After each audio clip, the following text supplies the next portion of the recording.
Our friend and mentor, Eric West, died on September 10th, 2020. He's always been a storyteller. Doesn't matter how many times you've heard one of Eric's stories, he'll continue to tell it to you anyway. His love for sharing stories has shaped our lives as much as the stories themselves have. Through the years, Eric has taught us the power of a story, and the story of how he became our mentor is one that we want to share. Eric went to college in his backyard at Lenoir-Rhyne University. He never wanted to go to school in the place where he grew up, but this is where he landed. When he got to LR, he focused on the only thing he felt like he was good at, math. The problem was he wasn't sure what to do with it. His advisor encouraged him to try economics, and as Eric would say, it was fine, but it didn't set my world on fire. His advisor then convinced him to take classes in accounting, and it was that decision that changed not only his life, but our lives as well. Eric's first core accounting class was a 5-week summer intensive with Professor Ray Strunk. Professor Strunk's classes had a particular reputation on campus. They were hard. According to Eric, Professor Strunk's goal was to teach his students the best way he knew how. His goal was quality, his goal was honesty, and his goal was to challenge his students to reach the heights of their ability. For all that he expected of them, Professor Strunk expected even more of himself, and he brought that to class every day. Eric had always been a good student, and he never needed to try very hard for the grades he received. So you can imagine his shock when he got a 62, the worst grade of his life, on his first test in Professor Strunk's class. He knew that any shot he had at making an A in the class was over. But as he told us, anything worth doing is worth doing well. So I thought, my God, I'll show him. His second test grade was a 95, and his third was a 98. Eric said, I didn't know how badly I needed someone to push me. I wasn't into this subject because of the content. It was him. He had a work ethic and a consistency. It was not just learning accounting material, it was learning how to approach a problem. It was learning how to be a leader. Eric earned A's for the rest of the summer intensive, and at the end of the course, Professor Strunk asked to speak with him.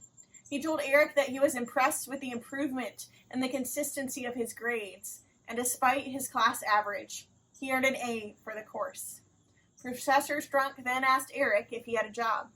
He wanted Eric to be his teacher's assistant, his TA.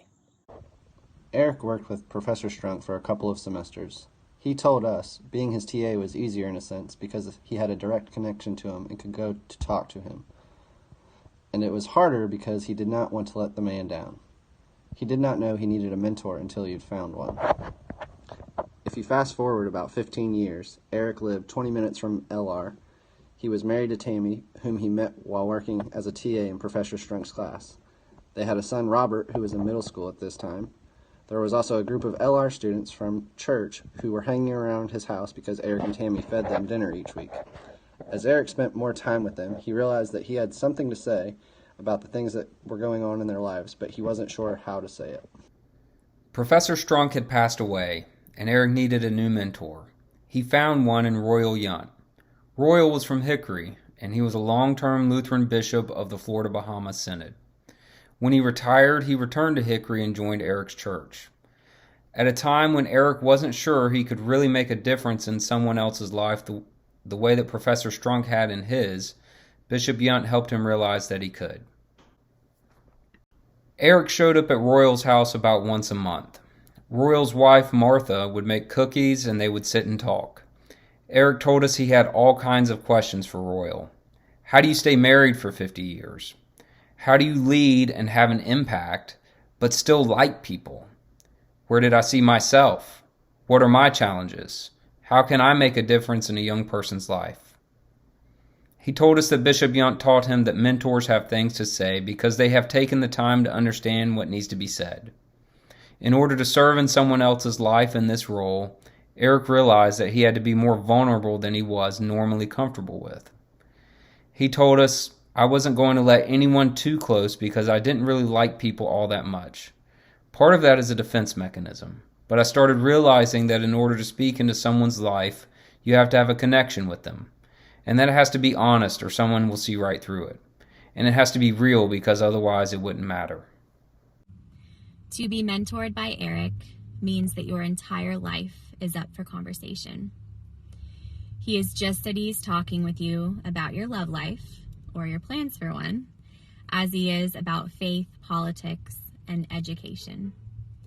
Eric mentors around a table, whether it's buying you a meal during his lunch hour or sitting around his dining room table during weekly family dinners in his home. Having Eric as your mentor means there's no distance he won't drive. There is no number of moving boxes that he will load and unload, and there's no amount of time that he won't sit with you at a table and talk until you get your life figured out. As we think about Eric's legacy, there are so many lessons that we have learned from him. Eric taught us that Texas Pete can go on anything. To always have what he called a truck 20 in our cars in case of emergencies, and that if it's raining in our lives that we should either find an umbrella or go stand somewhere else. Most importantly, he taught us to love the people we care about.